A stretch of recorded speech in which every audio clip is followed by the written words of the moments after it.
and welcome. I think I'm streaming, but as you know, streams always have a bit of a delay. But welcome to Liminal Lounge, episode 1, which is really just my off week filming from my planned videos. I'm going to do a little bit of a sound check here, make sure you can hear me. What? Uh-oh. I don't know if you can hear me. You should be able to hear me. What? Okay, no claws, please. Thank you. These are like my only good pants.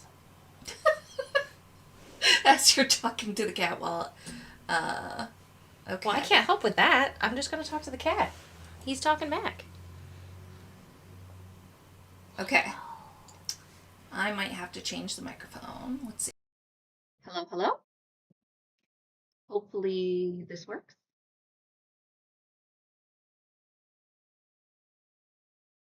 Otherwise, might be in trouble. Oh, it's just, well, it's the computer.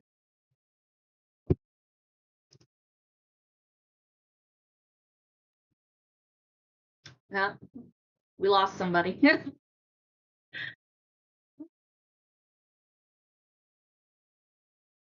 Well, that's not good.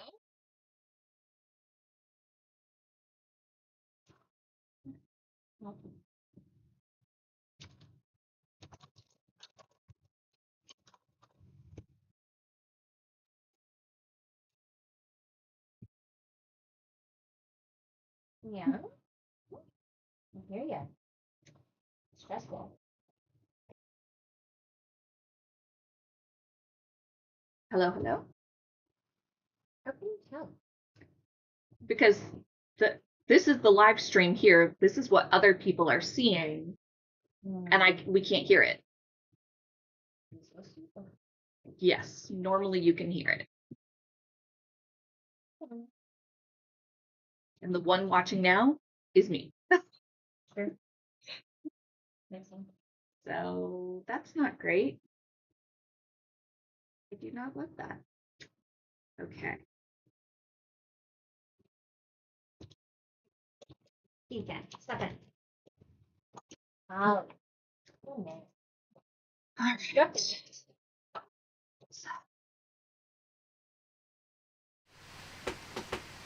Hello, hello.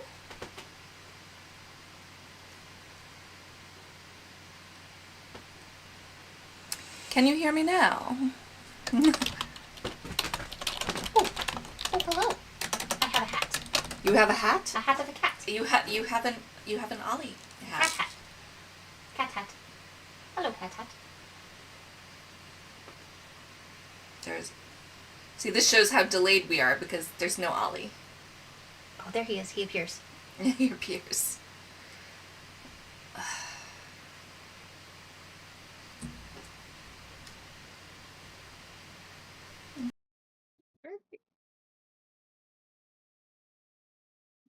Let's try deleting. Yes, I'd like to delete that and add a new one.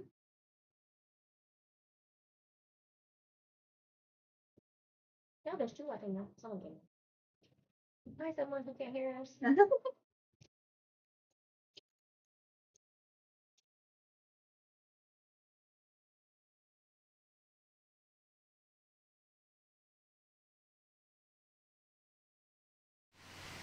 Hello?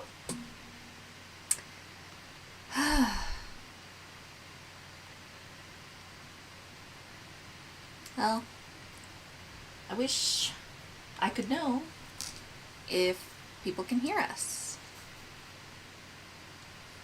I mean, I could try pulling it up on my phone. I literally changed nothing. Do not understand why you can't hear me. I don't want to.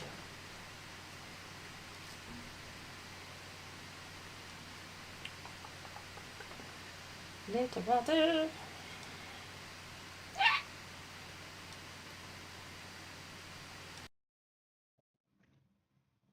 Okay. My cat hat left. Cat hat left. Mm-hmm.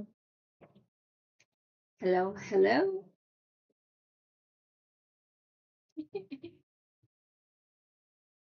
There's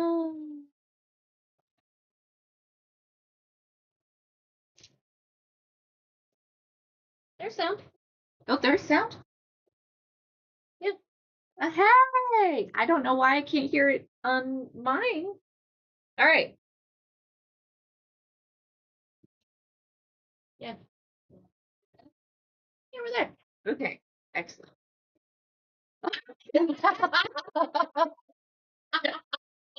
Did we go good?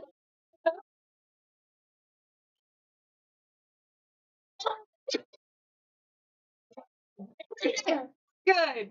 Troubleshooting. It's been a minute. Okay. Hi.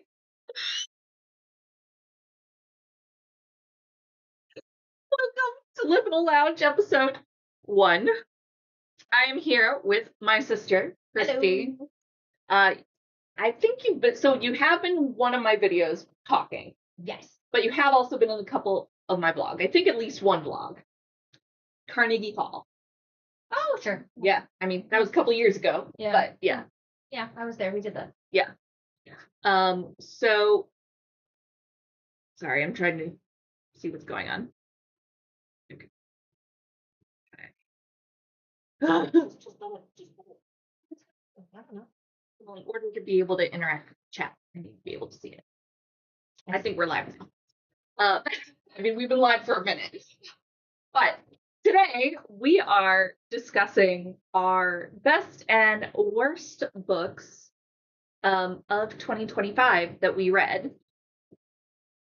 So we're going to start with the worst books, and we're going to start with our best of our worst books and work our way up to the worst book we read of the year.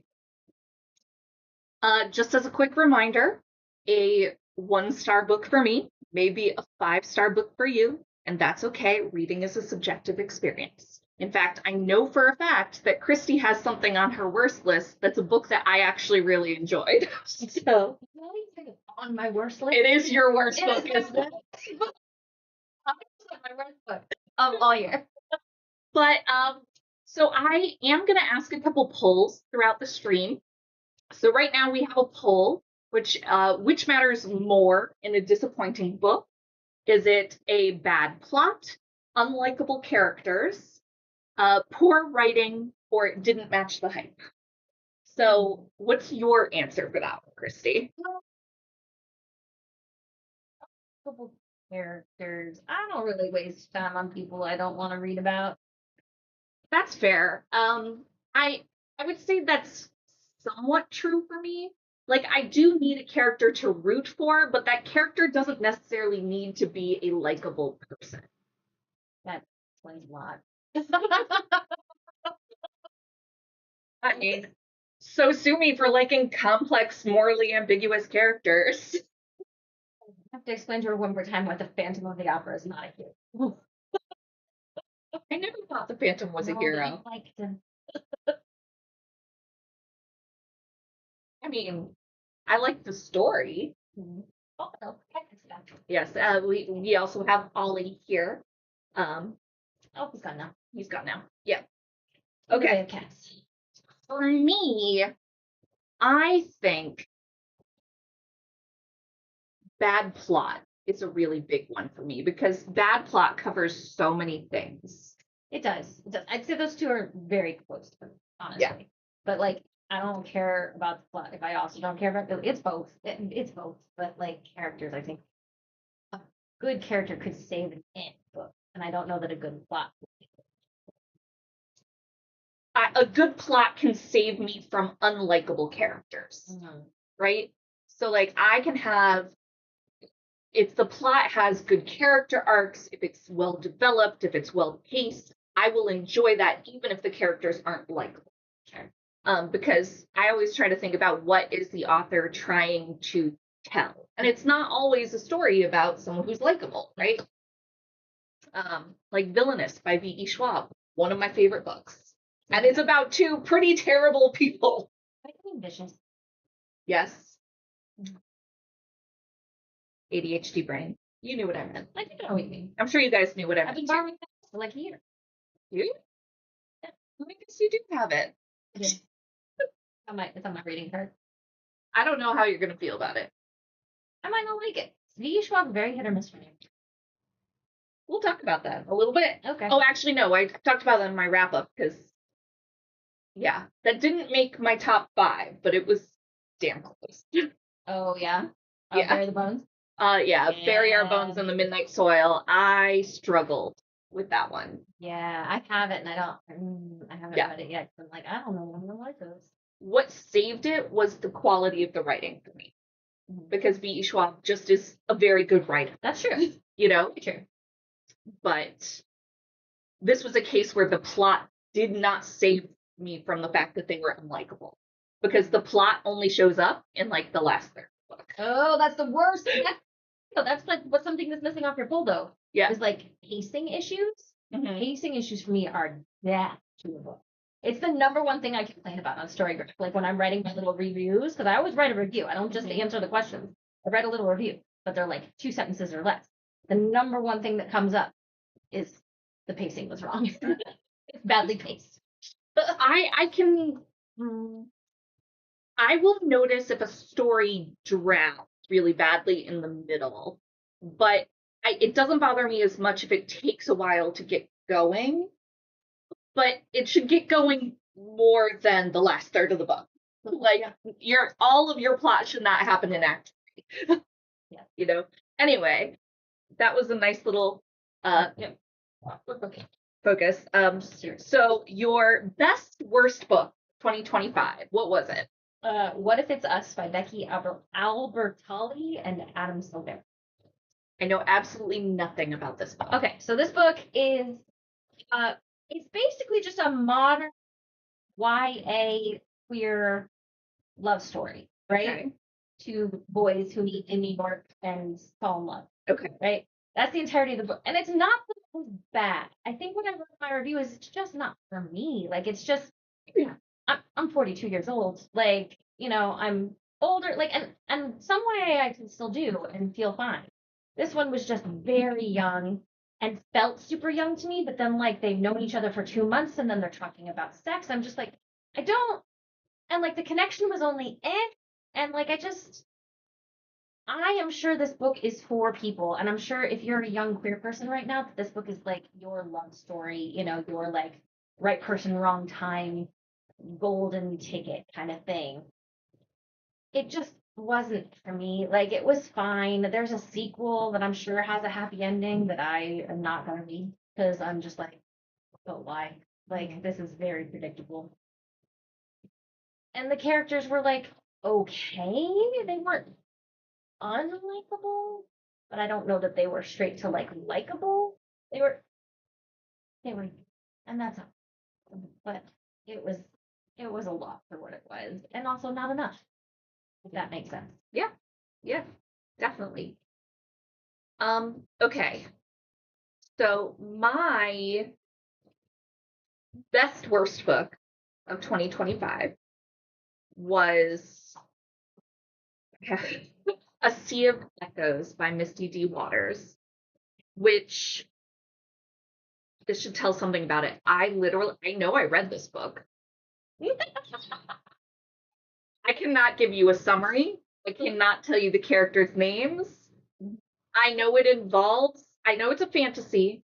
It's an indie fantasy, and I actually got this as like, wasn't exactly an ARC, but it was like a free copy that I was given. And I'm very grateful for having received that. Mm-hmm. But I remember nothing about this book. Which should tell you everything. Yeah. No, forgettable books are kind of the worst. Uh-huh. Yeah. Very much similarly to mine. Like, I remember kind of characters and kind of they met in New York, and like one of them's a super genius and the other one's not very good at school. And that's the entirety of what I remember about this book, unless I try real hard. Mm-hmm. You know, so like forgettable books, it's just like, it existed. Yeah. I wrote it. Yeah. I think if I remember correctly, I was hoping for a little bit more of like a pirate epic fantasy. And I know I didn't get that. I don't know what I got. I don't remember what I got. But this is also why my book journal this year is focused on like really writing a review for everything that I read, even if I didn't like it, even if I loved it. Like I'm really focusing on I want to remember what I read. This is the second time you called me for not writing up reviews in Storygraph. There is a reason why I don't. What? Because for me, Storygraph isn't like I review the books on Storygraph for me. Yeah.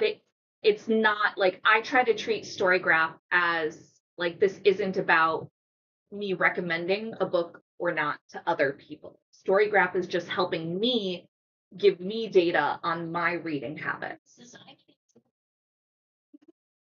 You can watch my channel and then find out. I do. I know you do. When I miss my sister, I'm like, oh, has she posted a video? It's like she never sees me and we only hang out every week. That's true. That's true. Funny.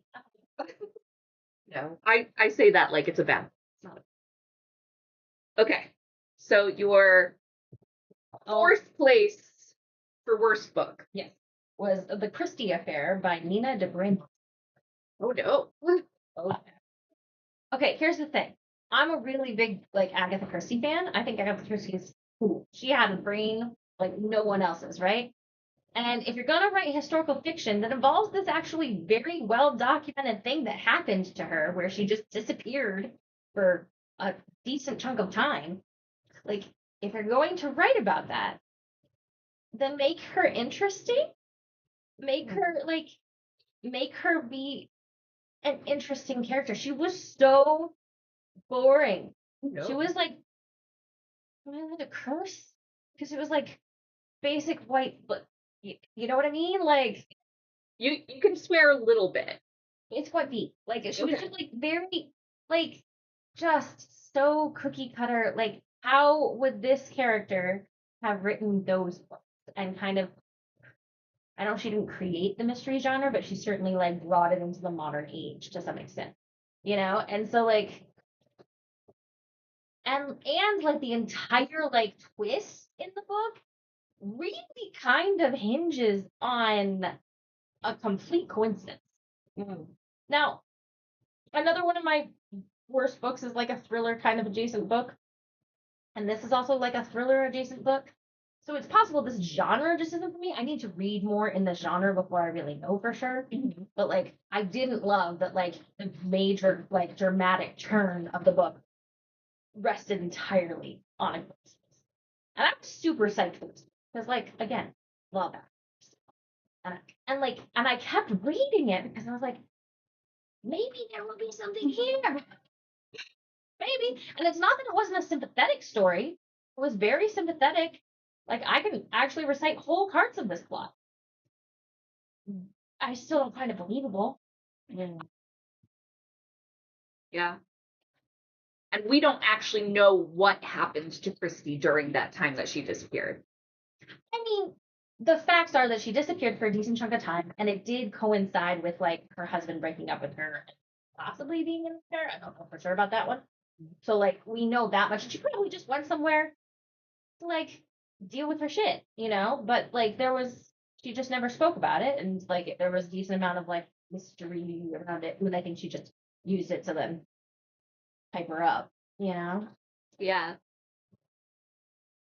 Yeah. I mean, you know, a mystery writer having a mystery around something that happened to them that is, you know. Yeah. So it really frustrated me because I was just like, okay, so you're just really relying on this whole thing hinging on this chance event that happened before the book even occurs. Yeah. But I get what you're saying about thrillers because I do like thrillers, but they are very hit or miss for me, and it's usually largely dependent on the twist. I'm sorry if it looks like I'm trying to also like not look like, oh, here's the back of my head. Awkward setups, we're fine. We're fine. If I go with this way, it's because there's usually cats, and I'm like, what cats? Yeah. There's only 3 that it could possibly I be. have a very loving dog, but yeah, I need to make the items. But yeah, I totally get that. Thrillers can be very hit or miss. Yeah. All right. So my fourth place for worst book is speaking of thrillers. Although technically I think this is also called a horror. This wasn't really like, okay, to be fair, Christi Affair is not really a horror. We'll just kind of has that. Okay. The other one on my list is. Okay. But for me, it was The Stranger Upstairs by Lisa Martin. I read this for my roommate's book club, Kaylee's book club. It was actually my suggestion because I was just suggesting things that were on my to be read shelf. I'm familiar with this, yes. Hey, I was like proud of the books that I brought. I'm not convinced of this month, but other than that. Oh, that's fair. Yeah. We'll talk about that at Yeah. some point. But so, and I think it was mostly picked because it was short. So this tells a story about like a woman who's a social media influencer, and she buys a house that's a murder house because she's like, I can get it really cheap and flip it and it'll be great. And I can document the whole process online in social media. Right? And Watch a lot of those. It's fun. yeah. I enjoy that kind of content too. Like, I wish I could do that, but skills, don't have them. Redecorating, okay. But yeah. Anyway, this woman is so unlikable. And again, the plot did not make up for the fact that she was unlikable. And like, for reference, one of the things we were talking about in my roommate's book club when we were discussing this book is we read a book about a serial killer, and we thought that character was more likable than this character. The only redeeming quality about her was the fact that she loved her cat. That's the only redeeming quality about her. Yeah. And then we actually talked about like if it had leaned into like the horror supernatural aspects that were kind of hinted at, it could have actually been a really good book. But because it didn't, and it was going more for like psychological horror, it just didn't work, especially since at the very end they insinuated that, yeah, there was something going on in that house that was supernatural. And we were like, what? Like, this was consistent across all the people. Now, I did rate this one a 2-star. It wasn't a 1-star book for me. I thought the quality of the writing was good. Like, not the plot, but like the prose themselves. So I would read something by this author again. Which is what like a 2-star is for me. It's like I did not like this book, but I would try the author again. I've never thought about like what a 1, 2, 3, 4, 5. It's all good. Like, for me, like it's just I loved it. This was good. I would recommend. So yeah, 5 is I loved it. I will read again. 4 is this was good. I would recommend it. I might read it again. 3 is like fine, not bad, but like probably not. That's all right. 2 is I did not like it, and then 1 has to be like not only did I not like it, but it's a bad book. Like, and I don't give out 1s practically ever. Yeah, Honestly. for me, like this year I did give out a 1-star, and that is because I normally, honestly, I would DNF a book before I get to the point where I'm rating it 1-star. But because I was focusing so much on catching up on the Magical Readathon, I didn't want to pick new books if I DNF'd a book. So I finished a lot more books this year than I would have, because there were definitely some books I read this year that I wish I had DNF'd. But so I don't give out 1 or 2 stars very often. It's usually I am forced to finish the book either for a book club or something like that. That means that it wasn't a DNF. But a 1-star for me is I did not like this book and I have no interest in reading the author again. 2-star is I did not like this book, but I would try the author again. 3 stars is this is a solid book. Yeah. 4 stars is, I really liked this book, but I won't reread it and I have no interest in owning a physical copy. Hmm. And then 5 stars is, I love this book. I want to own a physical copy so that I can reread it someday, even if I never do. You know? Yep. Well, yeah, no, I have a library of cheap books. I'm aware. Like, no, it's not meant to be like. I know. I was like, you and your library. 2000 It books. it was just being like, I get like owning books because like something. No, but I'm gonna keep my 2,000 bucks. Yep. The first 3 shelves on this are my. That makes sense. I want to have that forever. Oh, I wonder if I wasn't.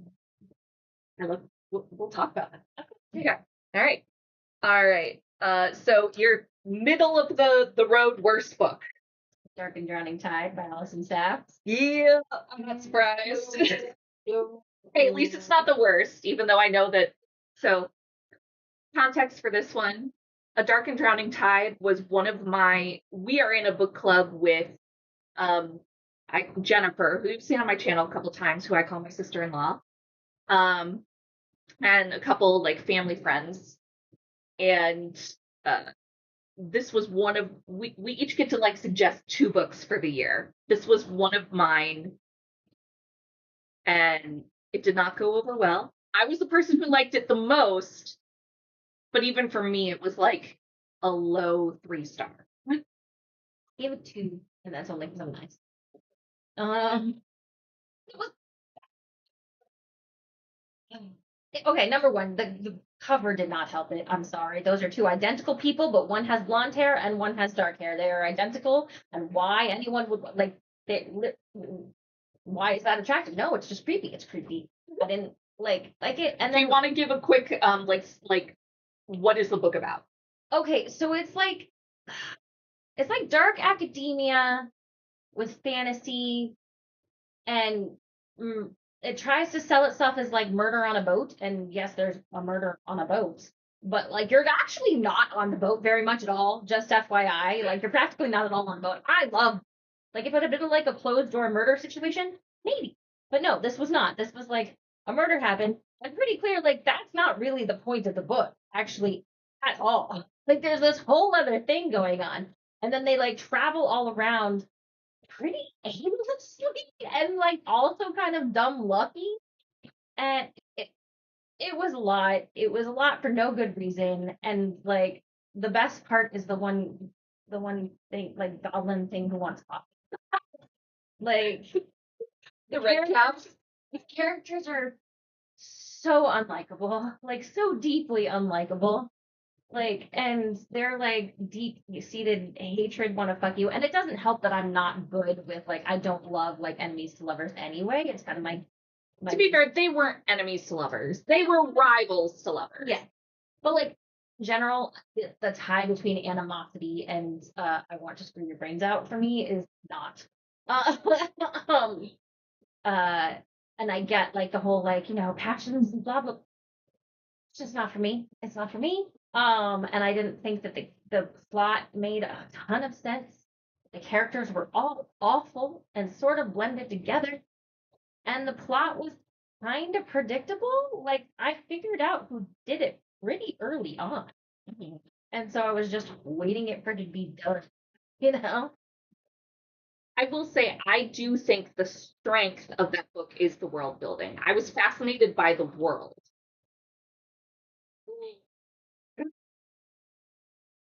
I like my magic with a little less emo. Yeah. So much emo. All right. Okay. So my middle of the road book, which I know you'll agree with, is The Atlas Complex by Olivia Blake. That's generous. So generous. Oh my god. So the last 3 books on my list, I did give 1 star. Like I have no interest in reading the authors again. Like I subscribed to Owl Crate all last year, and I got her newest release at 1 month as the book. I immediately listed it, because I'm like, I have no interest in reading this. This sounds like it's about terrible people. Oh my gosh. Yeah. Yeah.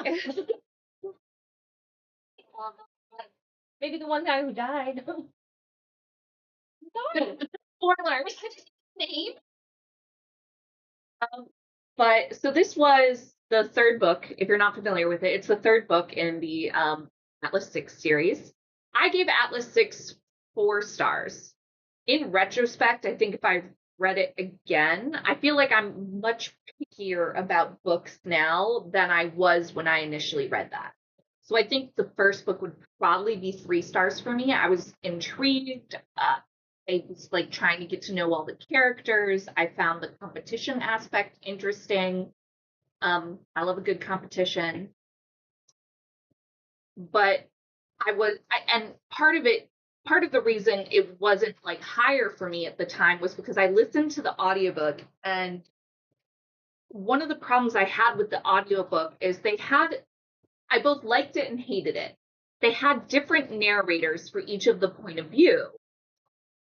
And because of that, the way different narrators portrayed the characters that weren't their point of view characters made the characters seem very inconsistent. I can see that. But what's interesting is I actually just finished a book that's the same way and loved it. Yeah.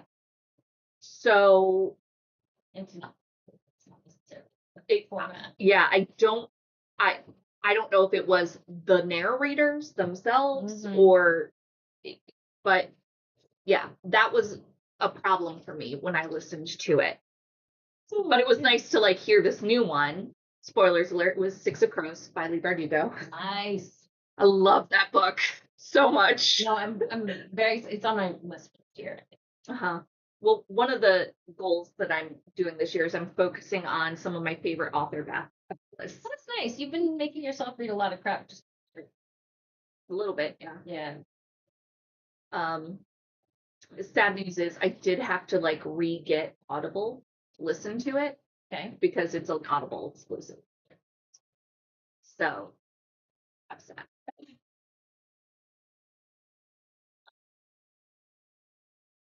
But anyway, so yeah, the Atlas Complex is the conclusion to that trilogy.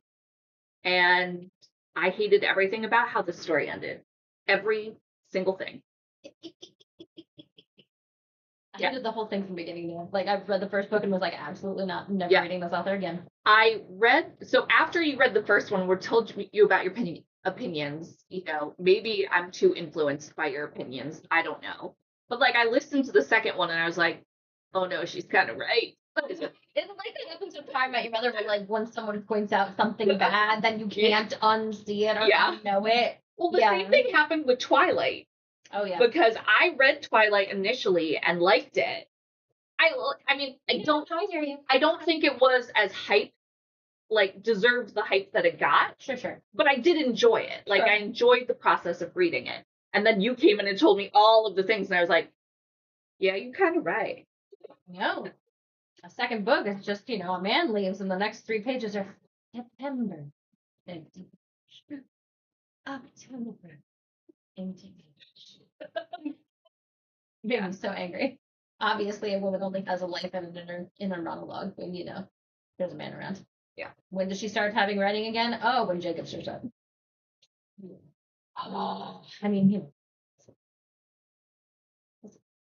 Brandon Sanderson's also Mormon, so.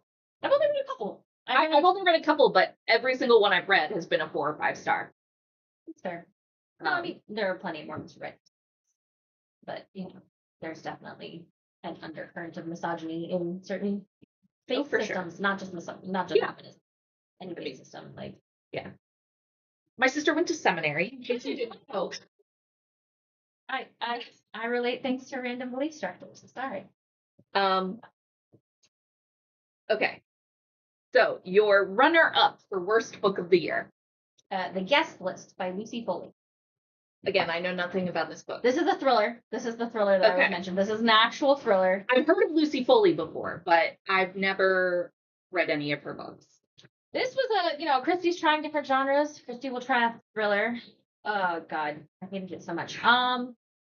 Again, very much so. Like it's a wedding on this tiny little island, and you follow multiple different people. You follow like the younger sister of the bride, um, the woman who like owns the like island. The resort, like wherever they're having the wedding. Like it was this like Scottish or English island thing. The woman who owns the island. Who else? Maybe the best friend of the groom, if I remember correctly. And like one other guy. There were a bunch of them. And so you're rotating around all these different like viewpoints or whatever. And like, I think from almost the first scene that like someone has died, during the wedding or around the wedding or something like that. Pretty early on, but like obviously something's going down. But you don't know who. And then you're jumping around in time. And that's all fine. But again, this was another one that, number one, the vast majority of the plot hinges on a huge coincidence. And actually not a huge coincidence, but several. Like a lot of them. And so it was just like, are you kidding me? Like, the odds of this are insane. I mean, if you take it in the allegory of like, don't do shitty things or shit will come back to you, then sure. But in general, no, it was just a series of coincidences that ridiculously added up and added up and added up. And then, like, I pretty early on had most of it figured out because, again, it was pretty clear, oh, this guy's awful. Let's see how else he can be awful. And, like, all these people that you're rotating around all have different experiences with somebody, and it's just like, come on now. Like, what? It was dumb, it was predictable, it was irritating, and so many different coincidences just made it like, how can something hinge on that many coincidences and still be predictable? Oh, it made me angry. I can tell. Bad books made me angry. Like, I spend my time, like, there are so many good books in the world. You need to DNF. I DNF one, and you said I'm very proud about it. Okay, number one. Okay, to be fair, I did specifically say for this stream, we're not going to cover DNFs because I don't necessarily think it's fair to review a book that you didn't finish. After approximately a third of the book. I think it's okay to talk about why you DNF'd a book, but yeah, it's something I'm still wrapping my head around is like, should you talk about DNFs or not? I think it's okay to say like, I DNF'd this book, here's why. But again, it's that whole, reading is a subjective experience. So I don't want to be like, this is an awful book. Somebody might love that book. Like, I remember, like, I think my first year on BookTube, it's still one of my most popular book versus adaptations. The Reincarnationist. I hated that book with every fiber in my being. And like, I got a lot of comments of people being like, I love that book, you just didn't understand it. And I'm like, I'm okay with not understanding it. Like, Guess I'm just not deep enough, whatever. The Reincarnationist Papers is technically the name of the book. But like, I'm never gonna judge somebody for liking something that I didn't like. No. And I don't, it's also just a little bit of me like trying to be kind to the author, even if I didn't like something. Sure, and I get that. Lucy Foley's made lots of books, and so she's doing just fine. She doesn't need my love and adoration, and she doesn't have it. Yeah. It was just and I don't know. I need to read more thrillers to know whether or not just this genre isn't me. I would find that surprising because I like mysteries, and thrillers just seem to be mysteries with a little bit of added like action. Yeah. So thrillers are like right on the border between mystery and horror. I would agree. Yeah. Yeah. So like I'm still playing with it, but you're right that like I should DNF more. I'm also figuring that out. For the record, the one I DNF'd was The Favorites by someone, Fargo, Lynn Fargo? I don't remember. But The Favorites, it's a Wuthering Heights retelling, and I thought it would be You don't even like Wuthering Heights? no. Well, okay, there's a great expectation. No, Wuthering Heights. Wuthering Heights, yeah. But I hadn't read Wuthering Heights. Oh, and then I didn't realize how like incredibly effed up it is. And then like it made it worse. And just it was a horrible story about horrible people. I thought it would be like a, cool book about women who are pursuing really powerful jobs and really powerful careers and have big ambitions and also possibly fall in love. It was not. It was not. It was just awful. I didn't like it. So I read 100 pages and then I read a summary and it was like, oh God, it gets worse. No. Yeah. I mean, you had me at Wuthering Heights retelling. I'm sure some people love it. I know a lot of people love that book. I can't. I know things now. You know things now. Many valuable things. Yeah. Your second worst book. Okay, my second worst book was Competitions by Sharon Green. If you've watched, that was one of the series you were reading. yeah, it was a series I was reading. I was super excited when I found it in the used bookshop because Patty loved that when we were growing up. And it just goes to show you how stories have changed since the 90s. Yeah. But it was, back in the day, it was rare to find high fantasy written by a woman. Even in the 90s. I mean, there were some, like, you had your Robin Hobbs and you had your Ursula, like, you had, like, the big female authors. But there still wasn't a lot of variety at that time. Okay. At least not that I remember. Sure. It was the height of urban fantasy, so it was like right, which I feel like I was too young for urban fantasy because a lot of urban fantasy is also romance. Sure. And like, Mom didn't give me my first romance book until I was like 15. Such a baby. But like, yeah, and had this, the world has such, and the premise are so cool. It is the most repetitive 2 books I have ever read in my life. And I read the first one and was like, I am intrigued enough to try the second one. And I read the second one hoping that it would fix the repetitiveness of the first one. And like, we did get 5 new character perspectives. And those new character perspectives were more varied. But they were about essentially who I think will be like their main rivals / the villains. I could be completely wrong about that, but that's the impression that I got.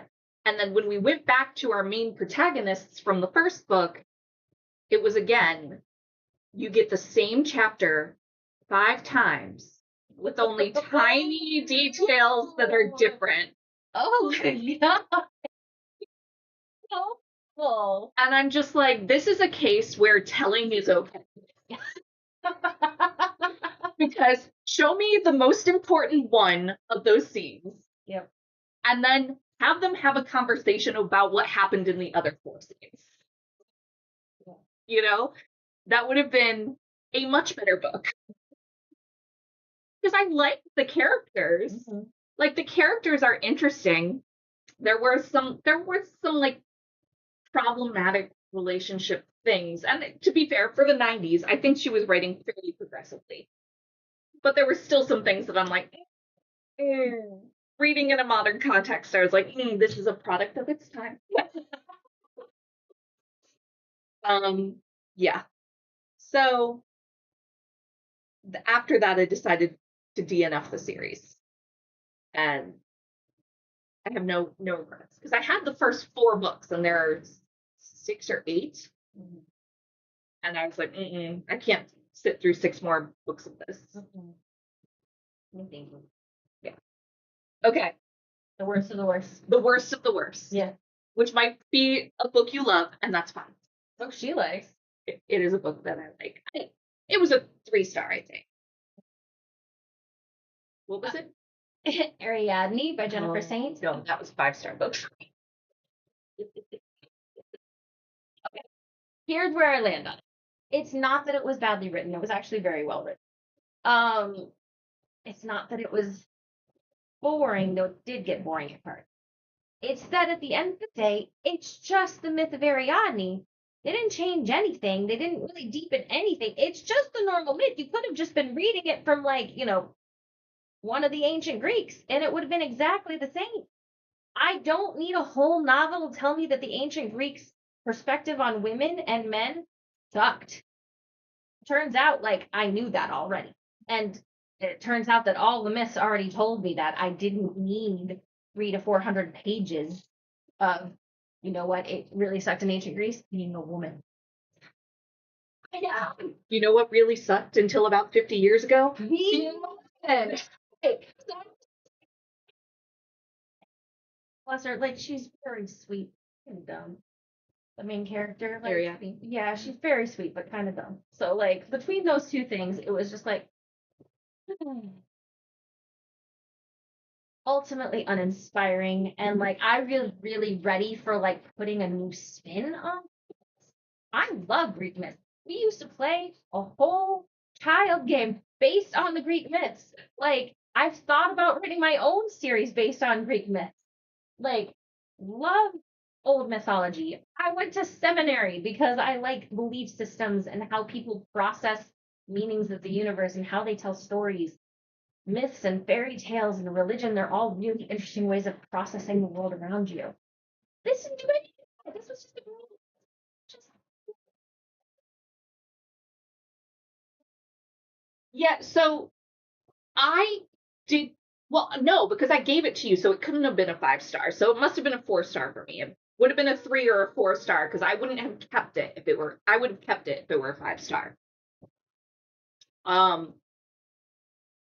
But I think for me, that book has a special place because it was like the first book I read outside of Shadow and Bone when I first started reading again. It was my first Book of the Month Club book, which I'm not actually a member of Book of the Month Club anymore, but like the purpose for me for doing that was to read new releases, right? And I wasn't as familiar with the myth of Ariadne. I knew if she was the princess with the Minotaur and all of that, but like I would say I knew Act 1. That was the story of Ariadne that I knew. I did not know the whole thing with Hermes and all of that. Was it Dionysus? It was Dionysus. Hermes plays a part at the end, doesn't he? It's been 4 years. Give me a break. a little bit. Yeah. But and at the time, I thought it was a very like powerful feminist retelling in that it shows, and it was the first like thing like that that really showed me like, oh, women often pay the consequences for men's actions. And so like that was the meaning that I took from that. Because it's totally what happens to her. Yeah, 100%. I'm just saying that's what happens in the actual myth. For me, there was like very little actual like extra stuff you had to do. Everything was already there. You just wrote more words of it. Mhm. It was a good telling of the myth, I guess, but it wasn't anything else. Fair. And I was just like, Whereas, like for me, I thought that the story of Ariadne ended with her getting abandoned on the island. I didn't know there was anything past that. Yeah. I read a lot of mythology in high school. Yeah. So, whereas I read less, but I did read some. Okay. My worst book of the year was 30 Nights with the Billionaire by James. Like a bad book. I think you made yourself read because it was free. It is, isn't it? Oh. What I got a budget, okay? fair, like, I do enjoy billionaire romances. Well, like, yeah. Like, I love The Dreamland Billionaires by Lauren Asher. It's basically about, like, three brothers who essentially own, like, a Disney World-esque theme park. And their love stories is that series. Like, I do enjoy a billionaire romance. Have you ever read Paradise Problem? I have not, but you have recommended it to me a It's couple fun. times. It's fun. It's all the problems with billionaire romance. Right. It's great. Well, and the thing that actually, like, I first read this book, and the meet cute is actually really cute. And, like, it had so much potential at the very beginning. Very beginning. In the first 10 pages. But her character, I don't know if it's a her, because JM, kind of hard to tell. The character of the male romantic lead in particular is so inconsistent. And I think that's something, like, we have the thing about unlikable characters. One of the things that pulls me out of a book is inconsistent characters. Inconsistent characters. Because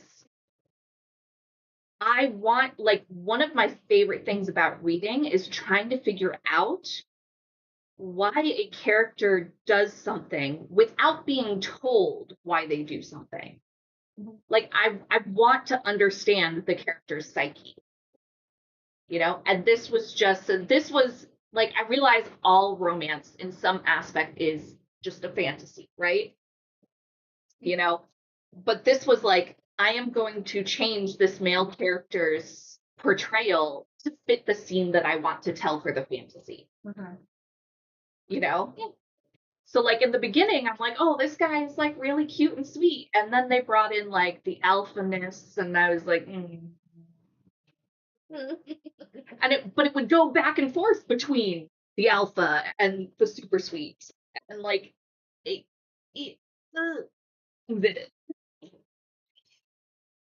I know, so eloquent of me. That's okay. We're a family that communicates largely by sound effects. So that was an experience. It was a time. This time. I would have DNF'd it, except I was reading it for a prompt.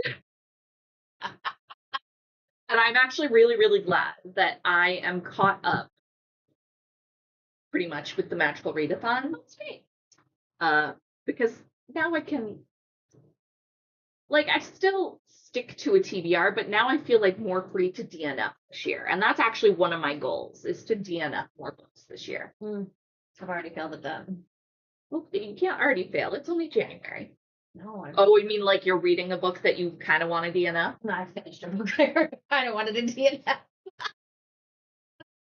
I have been telling Christi she needs to embrace DNFing books because life is too short to read things that you are not enjoying. Says the girl whose mood reading graph in Storygraph is like down here. But to be fair, that has more to do with the tone of the book. And I do typically like darker stories. Like, I enjoy reading horror. I enjoy reading really intense epic fantasy. I enjoy reading darker stories. But okay, yeah. All right. So that was our worst books of the year. Now we can switch to some fun stuff. We're going to talk about our best books of the year. I initially told Christi to limit it to 5 books. I cheated. She cheated real hard. This is how she showed up at my house today. Yeah. I have many. But you said that a lot of them are like you're more recommending like categories of books. It's like if okay, my first one or like the 5th, yes, definitely. But like it's if these books felt very similar to me and I liked them relatively the same, like how do you choose between that? Because like, but I didn't want to push something else out because it was like a different vibe. So like if these are reading is the same to me, then like, and they're both worth recommending, then why not recommend? Okay. That's where I landed on that. Okay. And I have an honorable mention. Okay. So should we start with your honorable mention then? Okay. Yes, if she had told me that I couldn't have an honorable mention, I would have just made this 5, but then I would have really cut points, and there would have been more cheating. Okay. So, What is your honorable mention? Okay, don't judge me. I won't judge you. Scaredy Squirrel, Melanie Watt. Okay, yeah. A little higher. Okay. Here it is. Oh. This is Scaredy Squirrel. Scaredy Squirrel is scared of everything. I wanted to bring this book because I truly believe that if I had read this book as a kid, I'd probably be a different adult. Okay. It's a cat head again. Okay. So it's a whole book series basically about a squirrel with anxiety and how she lives her life or they live their life and then when things happen, what do they do? And how do they plan? And then like when things happen, do they cope? Do they figure it out? Like how does it go? So like we have Scaredy Squirrel goes to the beach. This is just a normal Scaredy Squirrel. Which is the first book? Yes, Yeah. introducing you to Scaredy Squirrel. But then Scaredy Squirrel can go to the beach and Scaredy Squirrel goes camping. And so Scaredy Squirrel lives a whole life. Like learns how to do it in ways that like Scaredy Squirrel can feel empowered to do it. So Scaredy and yeah, when I was having my whole anxiety freak out, I had an anxiety freak out this year. Jennifer was like, you should read Scaredy Squirrel. That's my honorable mention because it's great. And if you have anxiety problems or your kids have anxiety problems,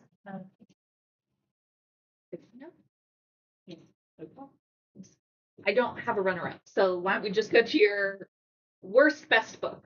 Worst best book. Okay. All right, so I picked a book for this, but it really represents a category. So, my book is going to be The Spell Shop by Sarah Beth Durst. This is a great book. It really kind of is.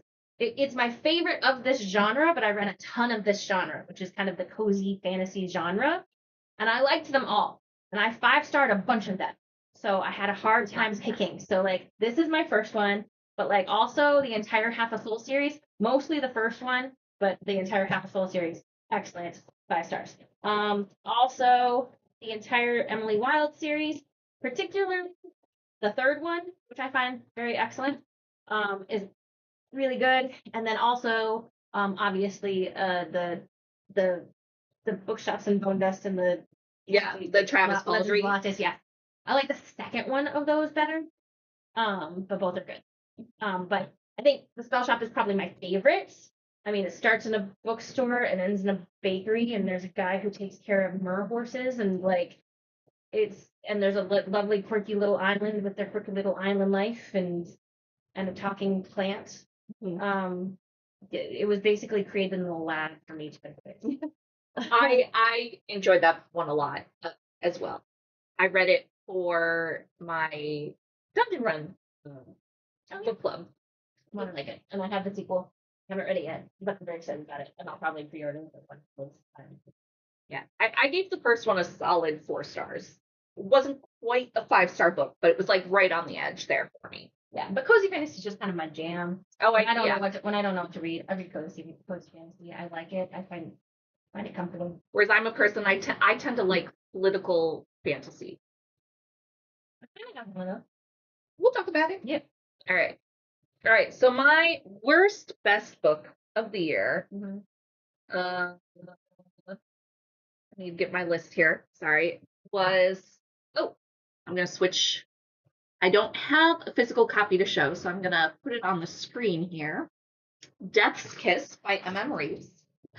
So you know how I talked about my best worst book of the year? I got this one in the same way. So it's not an advanced reader copy, but it was like a free book given to me for review. And I had no idea what to expect going into it, but this book was just a fun time. Like it was just so much fun. So this follows a young woman. She's like 18 or 19, named Marina, and she is like in essentially pirate school. Love it. Here for it. Yeah. She's essentially in pirate school, and she is the captain of her crew. But every person, this world was so fascinating to me. It took me a while to like figure out the world, and I'm still not entirely sure I have 100% grasp about it, but that is the kind of world building I enjoy. I don't want to be info dumped that this is what this means in this world. Sure.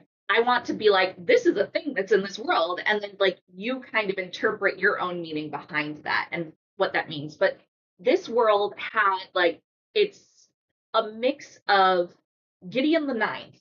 So like you get that darker aspect because basically you find out that all the people who are in this pirate school were sacrificed Oh. like to like a river, and they're essentially kind of like reborn or undead. You're not really sure. Like, but like they definitely died. Yeah. And like showed up at this pirate school. Oh, no, I would look like that last year. It wasn't this one, was No. it? No, that's a different one. But yeah, so there is like not quite necromancy, but like there is like, you know, Gideon the Ninth in those like darker vibes, but it's Gideon the Ninth meets Pirates of the Caribbean meets Hunger Games, kind of. Everything is Hunger Games, kind of. um because you're following Marina as they're preparing for this big competition called the Vault, where basically they will have to, as a crew, navigate through this vault to get to the center of it. Sure. And they are part of the like pirate crew of the North. And so in this competition, like all of the pirate lords, which are based on like cardinal directions, have their crews from their pirate schools show up to participate. And she has like a rivals to lovers thing with the captain of one of the crews from the South. Okay. And there's also like everybody, once they come back, like once they get to this pirate school, everybody also has some kind of magical ability. Like her thing is ice. Like she's got very, very strong ice powers. Agni, of course, has fire powers. Obviously. You gotta have the opposites, right? Mm-hmm. And I will say, like, the tension between these two characters is really good. They're like, this was a 5-star book for me. It wasn't like gonna be one of my favorite books of all time for a couple different reasons. The first is that I didn't love how gendered the crews were. Like in the like each cardinal like they had a crew that was male and a crew that was female. I don't remember if any of her crew were considered non-binary, but I don't think there were. It did have kind of the fun like girls versus boys vibe in a lot of ways, and like so in that way, like when her crew is like kicking ass, like you're like, yeah, that's right. And I loved the like female friendships in this. Like she is very close with her crew.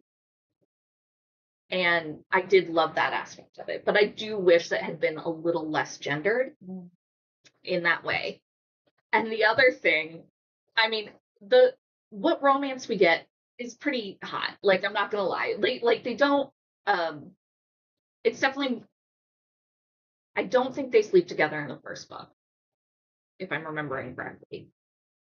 They just have some really hot makeout sessions. Okay. But the thing that drives me crazy is because of the plot. It's just a case of now, like right now.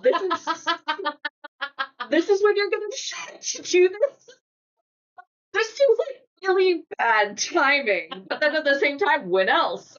I don't know when. So like, there are a couple things I was like, but it was fun. I had a great time. I'm looking forward to the second book. I ended up emailing the author to just tell her I really enjoyed the book. And she was very nice and emailed back. But yeah, it was a fun time. I enjoyed it. My number 4. Number 4. A Sword of Pagan by Emma Wong. I've had this on my list for so long. I'm gonna not lie to you. It was super intimidating for me, honestly, because this is not my kind of book. Number one, she's chonky. She's a chonky girl. How many pages? I'm looking. There's a glossary. A long glossary, actually, like a really long one. 611. She's beefy. It surprised me. It was very readable from the very beginning.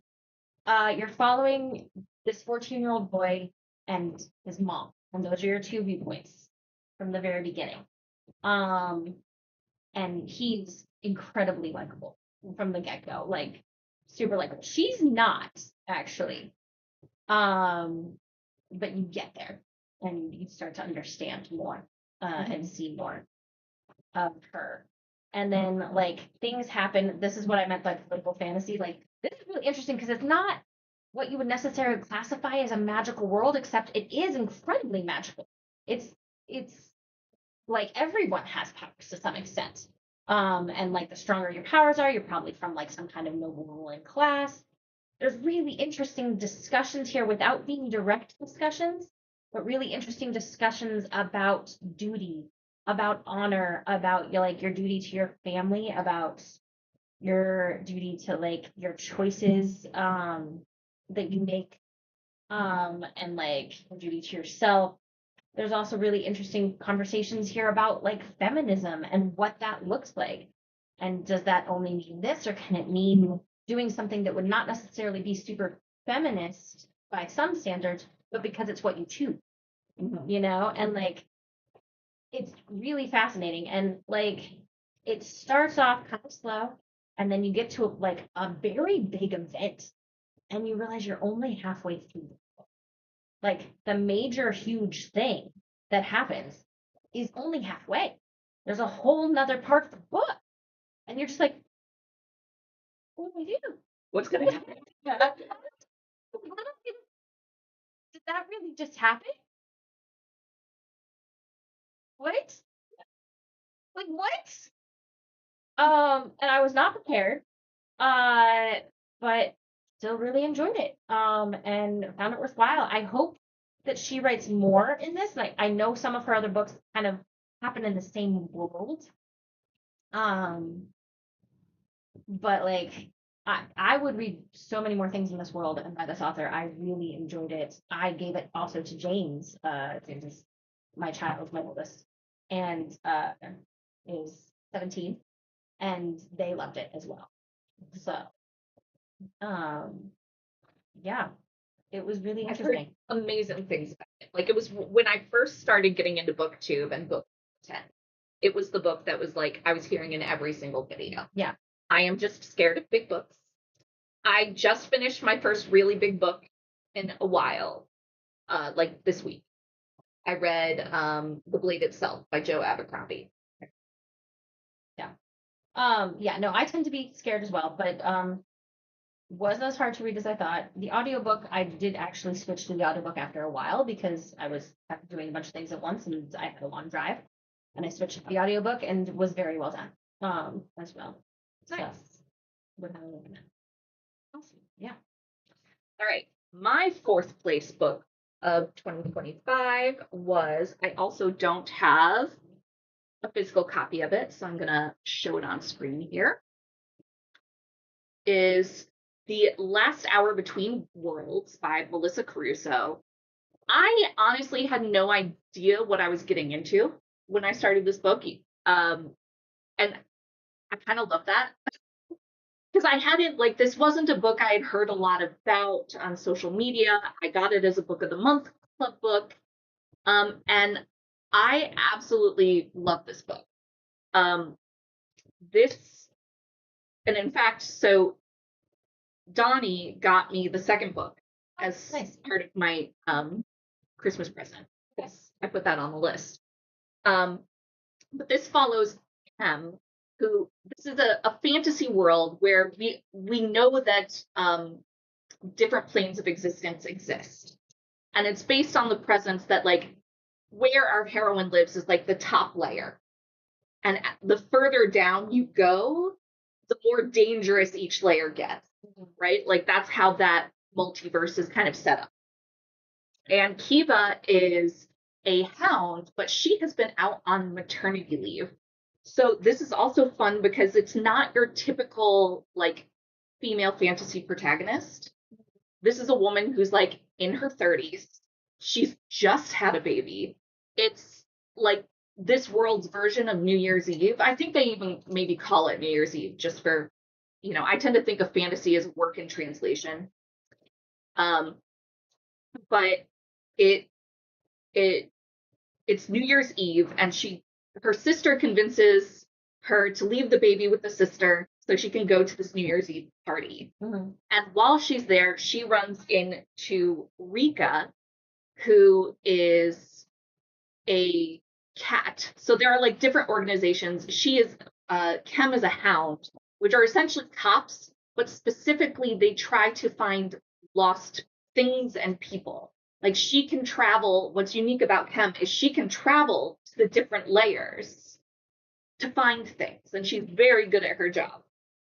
And then you have Rika, who is essentially like they have an official thief organization, and she's like a thief for hire. Mm-hmm. So they had also this is a queer story. Chem, I think, is bi, if not poly, because like they do cover like she did have feelings for the father of her baby, but he was like, don't want to be a dad. And then this is also kind of a second chance romance for her and Rika, because they had like a really deep connection, but then Rika kind of used her for a job and she couldn't get over that. But what happens at this New Year's party is Chem notices right away that there is this big clock. And when the clock strikes midnight, a time loop starts. I love a good time loop. But it's not your typical time loop story, which is what I do like about it. Because, time loops can be kind of meh. Disagreed. But she initially is the only one who realizes that they're in a time loop. But what she finds is that these immortal beings that are on the other planes, and sometimes come to her plane, like they're essentially fae. I think she may even call them fae, but like they're not like your typical fae that you read nowadays, are basically in a competition to do what they call name the year. And the person who wins the competition gets to name the year, and then like that's what happens that year. And it can be devastating for normal people. Because these are essentially immortal beings. They are essentially gods, like with a small g, right? But every time what they have to do to participate in the competition is they have to kill a specific target every hour. But then it restarts. So that person comes back to life. However, if you know what's going on in the time loop, you can be killed for real. Oh. Yeah. Interesting. And every hour that goes by, they get further and further and further and further down in the universes. Oh. Yeah. Interesting. So it gets real trippy. It's it's unlike anything I've ever read before. And I loved every second of it. Nice. Okay. That's good. I think you should do your number 3 first. How many number 3s do you have? Only 2, but one of them is tied with your number 2. I see. So it'll make some more sense. Okay. So my number 3 then. Oh shoot. I didn't grab it. Oh, it's right here. Oh, it's the sequel. It is. So my number 2 or number 3. What number are we on? 3. 3. You're on 3 now. My number 3 book is The Gilded Cage by Lynette Noni. This is the second book in the last hour. Oh, I should. Thank you. Hi, Hi, Ollie. I don't know if you heard that, but Ollie's right there, meowing at us for attention. This is the second book in the Prison Healer series. And normally in a trilogy, I find the second book really rough. I did not feel that with this book. I'm not going to talk about it too much because I don't want to give spoilers for the first book. So the synopsis of the first book is you're following Kiva, who was basically imprisoned with her father for like a political crime 10 years ago. So like she was a child, but because she happened to be with her father when her father did this thing, she was imprisoned as well. And she gets sent to a prison where basically you don't leave. You are in there for life, and your life usually isn't very long. And her father has already died at this point, but her father became kind of the healer in the prison, and thus she became the healer in the prison after he died. And that did afford her some protections in the prison.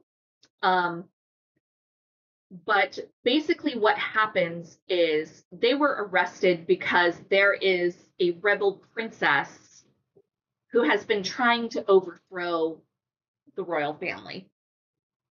Because she believes she has more of a right to the throne. And her father was imprisoned for helping this princess. Well, the princess shows up in her healing ward. Like, because the princess gets captured, but the princess is essentially dying and unconscious, and they condemned her to do this thing called the trial. Well, this is where the Hunger Games aspect comes in. Sure. Kiva's like, this woman is not fit to go through the trials. I will go and do it in her place. Alex like losing his shit at me. Why? He wants to play. Well, I don't want to play. Do you want to throw him a toy that's in one of the baskets there? He might chase after it. Do you want this toy? All right. That sounds very cool. I really want to read this trilogy. Yeah. I will say, like, the end of the first book blew my mind. It was insane. Like, the reveal at the end, I was like, holy crap. Yeah. Like, it was one of those, I knew something was going on. I did not think it would be that. This one, in a lot of ways, is actually, like, it's a little bit of a slower book. It does have a little bit more romance in it. Like, the first one has some romance, but this is where that romance really gets to develop. And I do really like the romantic interest. Sure. But there's also, like, really complex family dynamics, and you get a lot more politics. Like, the first one is more of, like, a trial survival story, right? Whereas this one's much more, again, I like political fantasy. Make it a political fantasy that has a strong romantic subplot, and I'm golden. Like, I'm gonna like the book, you know?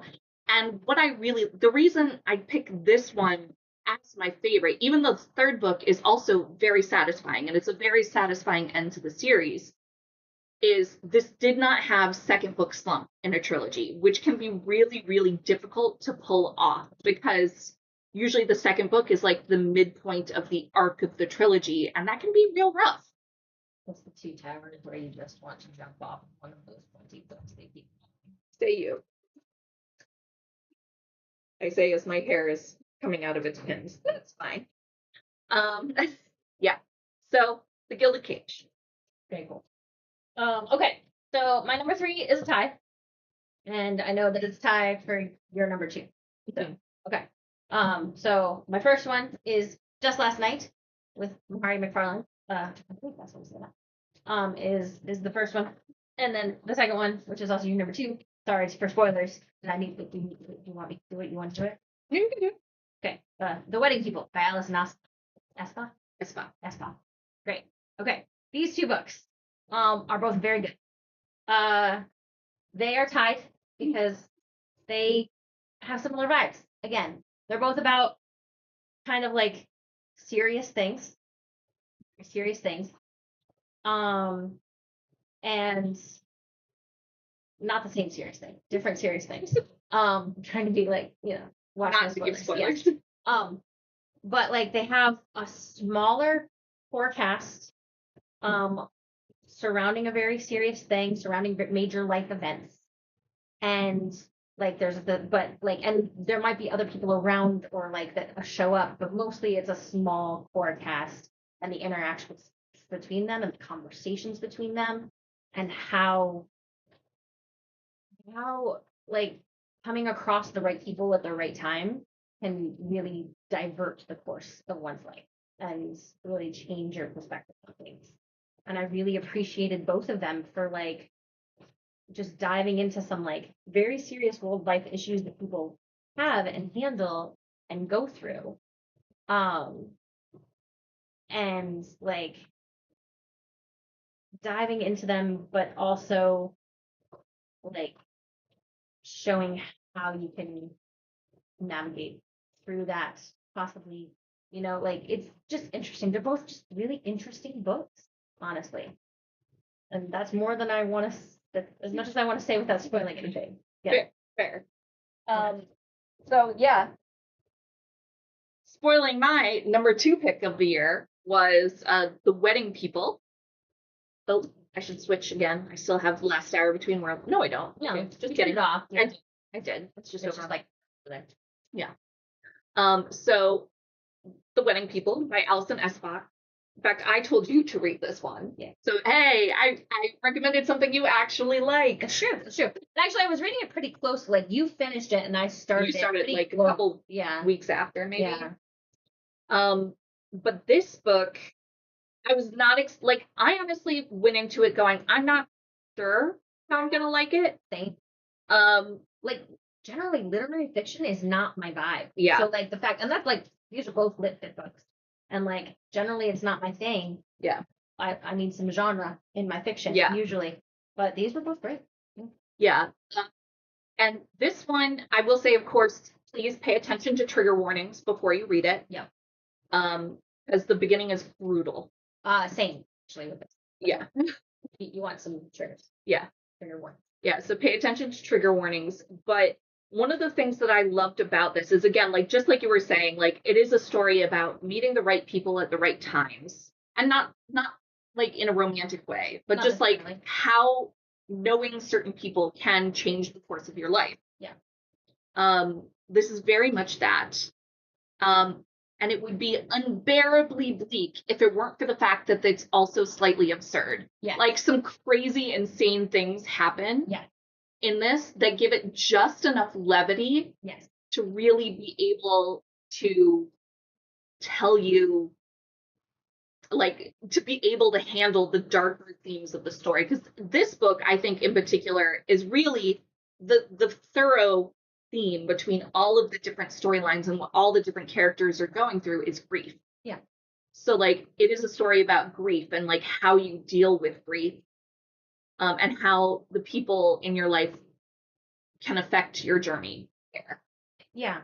I will completely agree. This book actually also about grief, and I'm going to focus on this one. Similar feelings, but like you just talked about that one very eloquently.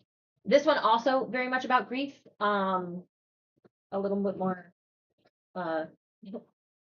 forefront. Like the bad thing that happens is very much, oh, that happens right now. Okay. So there's your trigger.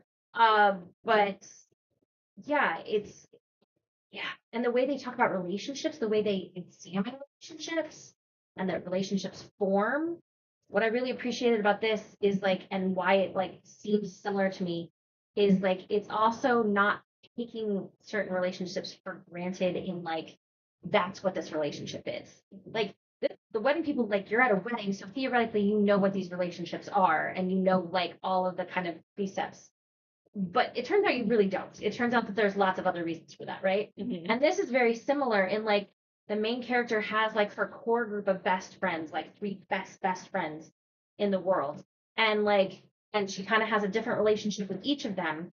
And then something happens and you realize, oh, like actually those relationships that she thinks she has, like it completely turns things on their heads. And you really have to kind of be like, oh, and it examines some tropes that I think are really interesting and examines them in a really interesting way. Like the trope of like, having the one that got away. What does that actually mean? Like, like how does that actually impact you? Like for like missed connections or whatever, especially if that person is theoretically still in your life. Like, what does that imply?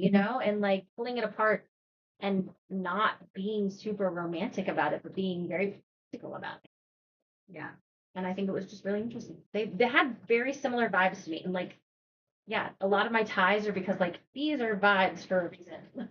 So yeah. All right. So that puts me Best nine. book of the year. No. No, your second Number book two. of the year. Yeah. Yep. We got flipped. All right. Yes. Your runner-up for best book of the year. Of course it's a My number one is that makes I love that you love books. Thanks. I appreciate that. I appreciate that. Okay, so okay, and you're gonna have to just okay. This demonstration purposes. Okay. So one of them I don't actually have because Jennifer and Donnie are reading it, and so you can put that on the screen if you want. Put it up. Oh, right. I did. Yeah, so one of them is The Shield of Sparrows by Devney Perry. This is like epic fantasy, romantasy, ridiculousness at its peak of awesome. Like it's just like okay, I'm a romantasy girly. I really am. I think they're great, and this is like the peak of that like genre of just ridiculous, but still building a world. Also, like I'm not a battle scene person, but I really liked the final battle scene in this because I am a battle scene person. well, the reason I liked it and could engage with it is because it's like from a point of view that makes sense. The person who's doing or like narrating it has a very clear agenda of what they're trying to do and why they're trying to do it that completely makes sense to me, you know, and then like everything you see, you don't necessarily see the huge epic battle, you see everything that she sees from her point of view, you know, and like so that's really cool. But the baseline story is like she's a princess and she's the princess of this like little kingdom or whatever, and she's grown up her whole life being a princess, and she's the older sister, but her younger sister has been meant to be basically married off in a political marriage as part of a treaty. That's the Shield of Sparrows is like the sparrow is the one who gets arranged in this marriage, and you can't like fight war against someone who you're related to, theoretically, right? So it was supposed to be the younger sister, and then the day of when the prince comes to claim her, he demands her instead. Yeah. I'm gonna like this book. I haven't read that, but I'm You're gonna gonna love this. I'm sure No, I'm gonna like this book. like it gets a little slow in the middle. I'll give you that, and there are a couple predictable twists and turns, like for sure. But also then sets up things at the end for like I'm very excited for the sequel. I enjoyed it. I thought it was great. I liked the main character. She's for once a main character that isn't immediately good at everything. She's not a Mary Sue in that way. Like she freely admits that she has like no like combat training. She has not been prepped for this. She is good at swimming. can swim. Like so like she tries and she learns and she fails and she does things and you know like but like you can see her trying and like growing and that's nice. So really enjoyed it. Epic fantasy romantasy funness. Feelings on the romantic interest. Because you tend to have strong feelings about the romantic interest. I found him unobjectionable. That's a high praise. Yes. Unobjectionable. Even likable at times. Ooh. Yes. I'll say that. Okay. Yeah. And then okay, don't judge me too hard, guys. There's no judgment here. The Things God's Break by Abigail Owen. Okay, here's the thing about this book series. Again, epic fantasy, romantasy, ridiculousness, and this is the second in the series. The first one is Can you do a breakdown of like what's the premise of this series? Yes, the first one is the thing or the games gods play. It came out last year. I read that at the beginning of the year, and the basic concept is like the Greek gods and gods or gods and goddesses are real, and they still very much have power and influence over the world. And every 100 years, they each choose a like person to do a battle to decide who's going to be the king of the gods for the next 100 years. And the main character gets chosen to be the avatar of Hades. Okay. The first so Hades is kind of in charge. Well, first is this the competition. The first book is all the competition. Okay. And that's all stuff you find out in the first like 10 to 15 pages, so like you're good. Yeah. That's not spoilery. So the second book is fascinating because to understand why I love the second book, you have to understand the first book. The first book is like enjoyable in the way that bad reality TV is enjoyable. That's kind of how I felt about Blood of Hercules this year. It's like it's Yeah, like I don't love reality TV except for really, really bad reality TV. Like I loved Real World Road Rules Challenge back in the day.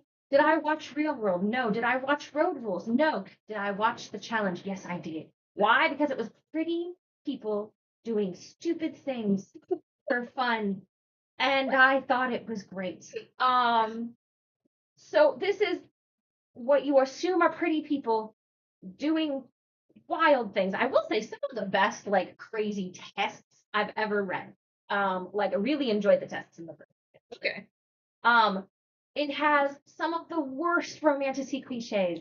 Like it has a 19 or 20-year-old girl and an immortal god. It has like it's not well written. It's insta love on top of insta love, like ridiculousness. And then this second book does this thing. Yeah. Thanks for giving it to us, Rufus. You're the best. Hadley used to be our roommate when I was in college. Aw, she's the best. So- Okay. So yeah, this book manages to somehow make the first book better. Instead of becoming a slump, it actually does crazy things with the plots that then make all my problems, not all my problems, because it is still like questionably written, but it was like, an early book. Yes. Hi, hello. There it is. It's right here. I don't do these things. It's fine. But it made all of the problems, a lot of the problems I had with the first one, so much better. It just fixed a bunch of them because it gives you so much more context into their relationship, into why it happened, into the world, into like the levels of the world. I love that there's a character who very clearly could have been the like triangle love interest and is not at all. Like they're like, nope. I love a subverted love triangle. Yeah, like just absolutely not. Just really, is it still the best thing ever? Or is it like still like the best written book ever? No, but it's exponentially better than the first one. And it does so much to put the first one in perspective that I just give it a lot of credit. I enjoyed it. I think about it a lot. I think about like going back and rereading the first one with this context in place, which I think would be really interesting. So I recommend. You have to give me like patience through it. Uh, Hadley says, unobjectionable is hilarious, Christi. Thank you both for the rest. Yeah. Unobjectionable for a male romantic interest for you is like high praise. Sure. Yeah. Whereas for me, I'm like, is it a complex character? I mean, there's not very many male romantic leads that I'm like, woohoo! I mean, yours truly, Abby Jimenez. Oh, he is the best. Yeah, he's good. He's the best. Yours truly, Abby Jimenez. Mhm. Oddly, a 5-star book did not make my top 5. I read it last year. Oh, in 2024? I see. All right. I want you to do your favorite book of the year first. Oh, it's very predictable. I still want you to do it first. Fair. By Taylor Jenkins Reid. Oh, okay. I've heard decent things. Like Taylor Jenkins Reid is very hit or miss for me, but I've only read 2. Mhm. I've read this one and I've read Seven Husbands of Evelyn Hugo. Mhm. I liked Seven Husbands. Yes, sorry, I just bring them to play with. But I liked Seven Husbands. I thought it was very readable, very, interesting. She knows how to write a fairly well-paced book. And I liked that a lot. And to write characters that even if you don't love them, you like them, if that makes sense. I enjoyed that one. This one is so much better. I do have a thing for women who want to be successful and who are super passionate about what they do, and nothing's more being more passionate than trying to be a woman astronaut in the 80s. And there are 2 of them in here. Gay representation, always fun. There's also a really great subplot about family and about what does family mean and who is your family and what does that look like. She does interesting things with time in this one that is much more successful than what she did with Seven Husbands. Seven Husbands was just like a person telling her story or whatever. This one reminded me a lot of the Greta Gerwig version of Little Women, Oh, and that it was great movie. yeah, it was. You know how they do that thing with time where it feels like Beth is always dying because they're flipping back and forth in time, so it seems like Beth is just always dying, and Yeah. and it feels like it goes on forever, but in a way that makes you understand grief and pain. This one does that where like you're jumping back and forth between two different time periods that are not actually that far away, but it's like the modern period, which is like 86 or something like that, and you jump back to like 82. Those years are wrong, but like you jump back to like the beginning of their story and then what's happening now, and that's really powerful.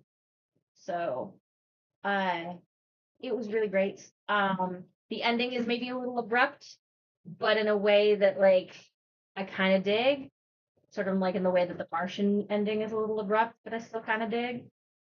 Um, yeah, it's powerful women being awesome at their work and at their life and fall in love, and I'm here for it. The Shield of Sparrows and the Abigail Owens. I don't know what you mean by that, Hadley. Let me know what you mean. I think she's just like, writing down recommendations, maybe. Oh, well, that makes sense. Yeah, Okay. possible. All right. Someone's talking to her too. No, maybe not. Oh no, No, that's you. that's me. Okay. I don't do these things. Fine. All right. My number one book of the year is The Bones Beneath My Skin by TJ Klune. Oh, TJ Klune. That's Yeah. a controversial pick. How's that? Oh, people Nice. about him. I don't think it's fair. Yeah. Yeah. I mean, he's a damn good writer. And this this is a actually I think he indie published it initially back in 2018, and it's just now getting a traditional release. So this tells the story of Nate, who things of grief, I guess, but this tells the story of Nate, who is dealing with his father's death. And all he gets from his father's will is a cabin in the middle of nowhere and an old truck. Okay. And so he goes, because he's just like, he's having a real rough time.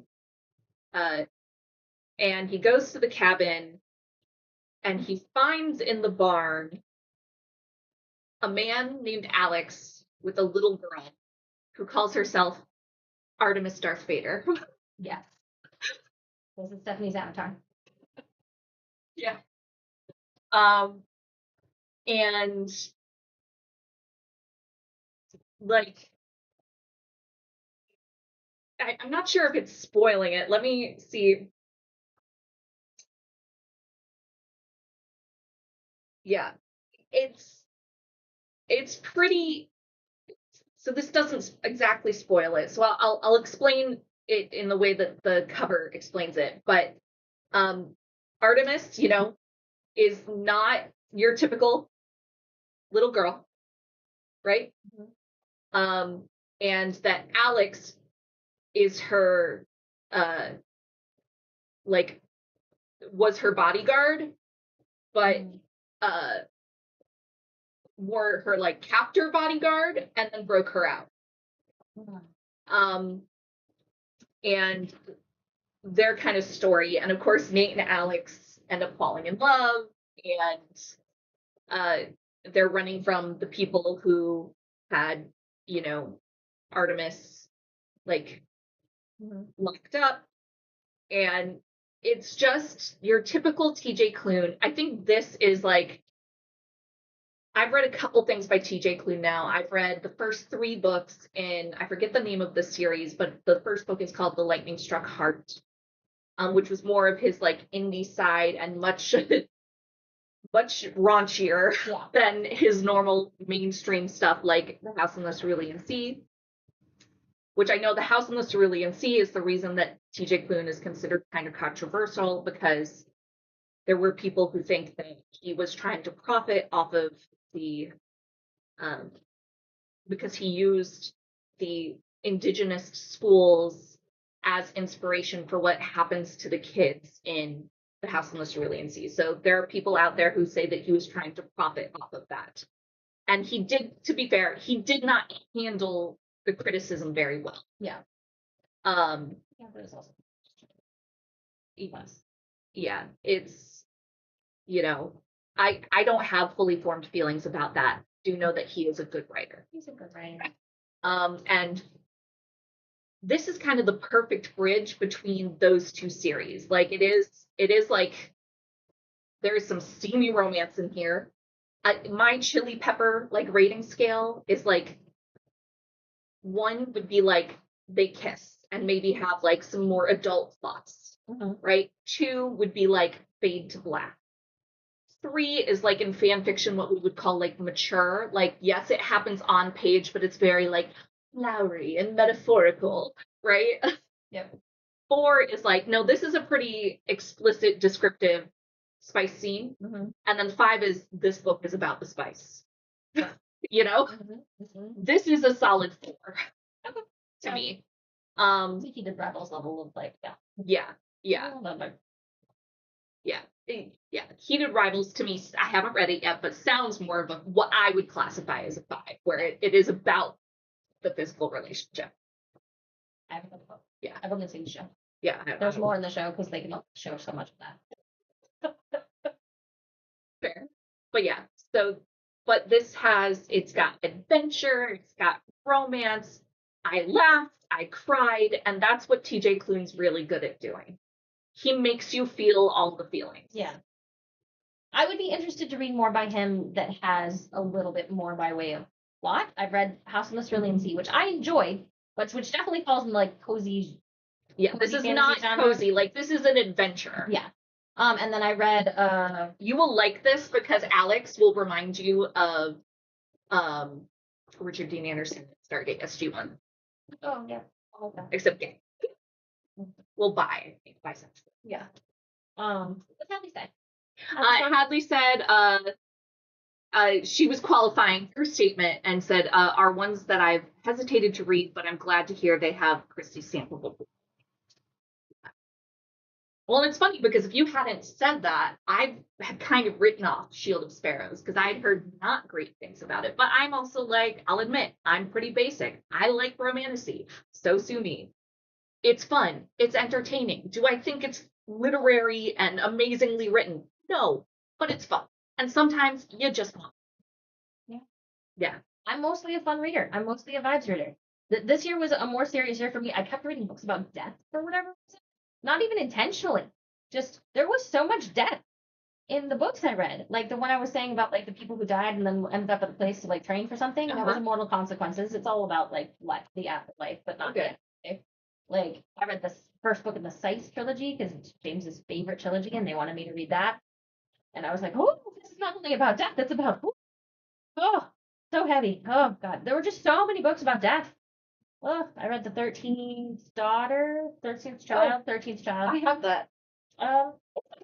It's okay. I got it. I went to Barnes & Noble because Barnes & Noble is the closest bookstore to me. I try to go to Quail Ridge, my local indie, but sometimes I go to Barnes & Noble. And a bookstore still a bookstore. Yeah. But yeah, I got that because they were having like it was on sale, like it was their recommended book of the whatever. Yeah. Was it good? That's okay. I think I give it like 3.5. So I don't know that I'd go straight to 4. Okay. Like straight to a recommend, but like if you're okay with a lot of death and you're okay with that, then maybe. Okay. You might like it. You like her. I do like her. I'm one of those, give me the dark, but give it a happy ending. Just happy. Yeah. Happy enough. Like it doesn't have to be perfect. But yeah. Give me some hope. Give me the darkness, but give me hope at the end of the day. Sure. Yeah. Yeah, no, you'll like shit. You might even like the guy. Okay, like, look, it's bad, but it's good. It's good, but it's bad. Yeah, I think I have something else. I think I requested Abigail Owen's like newest release from the library. I'm just waiting for it to come. But yeah, so those were our best in books, best in books, our best and worst books of the year. Let us know in the comments what your best and worst book of the year were. We've got a little bit of time before you have to leave. We'll probably, once she leaves, do a reading sprint. But real quick, before you go, what are you currently reading? I am currently reading. Wait, actually, sorry, I'm changing that. What was the last book that you finished, and what did you think about? Oh, hold on. I don't think it was very good. So I finished. Hold on, let me pull up my story graph. Oh, Hadley texted me. Yes, hello, Hadley. I'm so glad you came. Okay. So I just finished. Oh yeah, no, I was right. So in print, I just finished The Air by Grace Burrows, which I actually about that. it's like a really cliche, like historical romance novel that I stole out of one of Kaylee's big boxes of books that she was getting rid of. Oh, okay. Way back when you guys were first moving in together. Okay. And it's just been sitting on my shelf, and I've been trying to get rid of things off my like physical TBR. And so I powered through it. I think I gave it 2 stars. It's not okay for historical romance. It's not horrible. And I like some historical romance. Like I have several of them. It just was very slow. Again, a pacing problem. I liked the main character okay, but like, it was just very slow. All the plot happens in the last 100 pages, and then the plot is like very easy to resolve. Like, so why was she all hung up on it? Just the only thing I did appreciate is that for a historical romance novel, they did actually take their time to like you understood why he liked her. Like he built an attraction to her. Like you got that. It wasn't just immediate bodice ripping craziness. There was a lot of like him becoming attracted to her and him falling in love with her, and that was nice to see change. But other than that, it was not for me. Yeah, and I do like that genre, but no. Yeah, and that was the last physical book I read and finished. The last audio book I read and finished was A Stitch in Time by Kelly Armstrong. I love Kelly Armstrong. Yeah. I'm kind of in your genre of like trying to like read more of authors I like. Yeah. I'm already very prone to reading a lot of authors I like, but Kelly Armstrong was one that definitely like ate up my 20s. I loved Kelly Armstrong. I have like all of her Women Together World series. I'm very tempted to go back and reread those this year as like a do they hold up? Because just thinking about it from a modern context now, like Bitten, who would not? Like I'm not sure Bitten held up like at the time that it was written. I did not enjoy Bitten. Like Bitten is like consent red flags everywhere. Yeah, but I mean to be fair, that is why they break up in the first place. Yeah, because he's too controlling. Yeah, so like I just don't like second chance romance. Yeah. So, but yeah, so this is another series that she did after the Other World series. It's just like a little 4-book like 4-book series. Quintet. Yeah, quintet. No, that's 5. Quartet. That's there's this house that magically you can transport, like certain people can transport back and forth in time, and they fall in love across time, and also there's this. Yeah, and like the thing I love about Kelly Armstrong is because she's a very familiar author to me.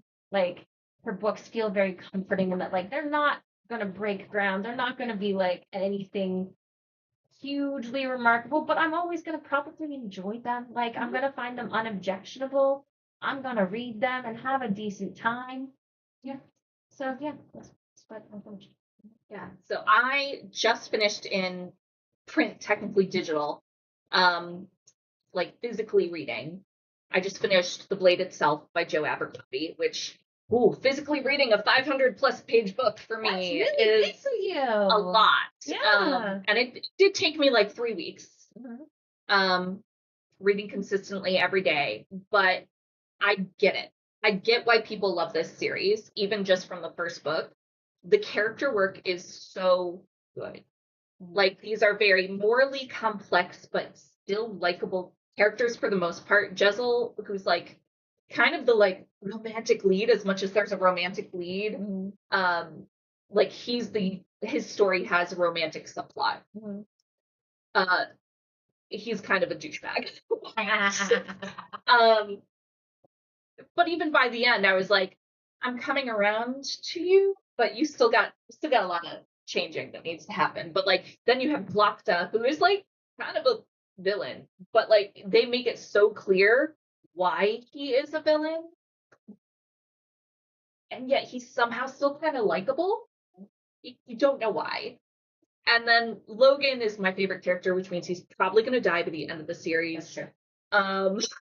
I don't know yet. I've only read the first book. Yeah, I have no idea. But It's just I would say like really interesting characters, great world building. I'm intrigued by what the overall overarching plot is going to be between the 3 books. I did not love most of the like individual plot lines in book 1. Because I had to think for a minute. I was like, was there actually like an overarching plot? And I was like, no, each character does have like a story that, is contained in that book, but I didn't love that. But I was so intrigued by what the overarching plot was going to be. But I wish I'd gotten more. Like, I wish we got a little bit more of the overarching plot in book 1. That's my only complaint about it. Like, it was a solid 5 stars. Like, would read again happily. And looking forward to continuing the series someday, because I'm really bad at finishing series. And then I just finished listening to Six of Crows by Leigh Bardugo. And I was so, like, I knew I was going to like it, because while I did not like Shadow and Bone, the first book, by the time I finished the trilogy, yeah. I was like, this was a really good character arc. Yeah. And like the books definitely got better as they went. I still think that in book Alina and Mal are terrible as a couple, because Mal is terrible as a character in the books. He gets better by the end, but still not great.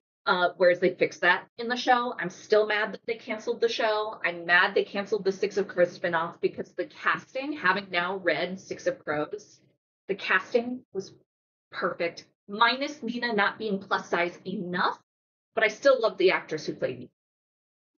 But Nina is definitely supposed to be plus size, you know? And yeah, loved all the characters and the perspectives, and I was really pleasantly surprised how much of the first book is in the 2 seasons of the TV show, because I thought it was more like the TV show was being treated as more of like a prequel. And that's not the case. Like, they did change some things so that they could intertwine the series together, because in the book universe, Six of Crows happens, like, from what I can gather, a couple years after the Shadow and Bone trilogy. So, like, that has all been resolved, and now we're dealing with a couple years later. So, whereas, in order to have them in the show, they intertwined the storylines. And I think the way they did that was very smart. But yeah, loved the characters. The heist aspect was really fun. And now it's just made me even more bitter that the show was canceled. All right. So, yeah. Is that it? That's it. Christi unfortunately has to go do family things. If you would like to stay with me, I'm probably going to do some reading sprints. Is it okay if I be rude and let you see yourself out? Okay. Although, can we drag the chair back, maybe? Yeah. Okay. Yeah, I have to get all my books back into my bag. And then I get all my books back into my bag. Forget that. But yeah, if you're here, let me know, what was your favorite book of 2025? What book did you not like in 2025? And I hope that you enjoyed this. This was it was fun having you on. Yeah, it was good. Talk about books for 2 hours. I know, right? Yeah, it was just good to have somebody to like bounce off of and talk to and chat. Yeah. Yeah. Would do again. What do you think? Should I have Christi on again? I'm sure they'd probably say yes, especially since it's Hadley. I know, right? Love you, Hadley. Right. I will look at your text after I get him. Well, Get home. right. Well, yeah. Something. Don't text and drive. Don't text and drive. I don't text you. I know you don't. How do I do this? Just push it into the corner. Into the. Push the squishy. Don't squish the squishy blanket. All right. Now, if you're here with me, I'm planning on doing some reading sprints. I love you. Bye. See you Saturday. So yeah, I think I'm going to do some reading sprints. I am currently reading The Housemaid. I always want to call it The Housekeeper, but I think it's called The Housemaid by Frida McFadden. And I have a little bit of what I want to read of that today. I've got like 2% left that I want to get through today. And then I am also reading Quest for the Hidden City by George Mann, which is a Star Wars young reader novel, but I've been really enjoying it. I just finished Convergence by Zoraida Cordova, which is kind of chronologically what happens in the Star Wars universe before this book. And I really enjoyed, like, at the very beginning of this book, they mention the political conflict that's taking place in Convergence. And I just think that crossover is kind of fun. So far, I'm like, I'm interested. It's a Star Wars novel. But yeah, so far I'm enjoying it. So we're going to do some sprints. I'm going to do more Pomodoro technique. I will probably just do one sprint today and finish off the day with a nice 25 minutes of reading.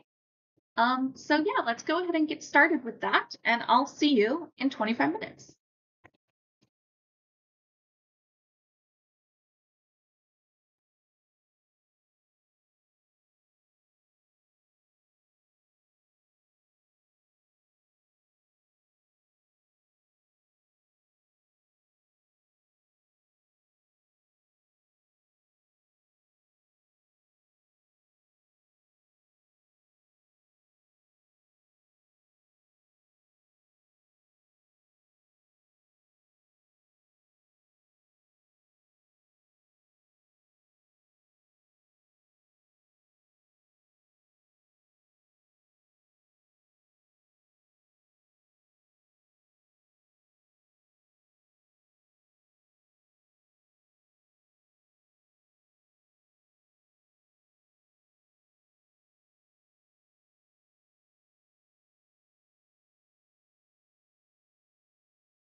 Okay, welcome back. How did you do in that sprint? I got to 72% of the way through The Housemaid by Frida McFadden, and I have seen the movie already, so I kind of already knew what was going to happen, but I'm at the point that like wasn't really shown in the movie, not to the extent that it is in the book so far, and it's pretty harrowing but really good.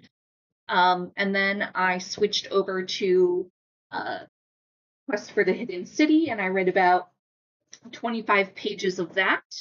And they are looking for like a ship that has crashed on this pretty hostile planet, um, and kind of what's going on there. So there's a little bit of like a survival working against the clock thing, but then there's a mystery about like what happened, what made the ship crash in the first place. And I'm really enjoying it. It is for like younger readers.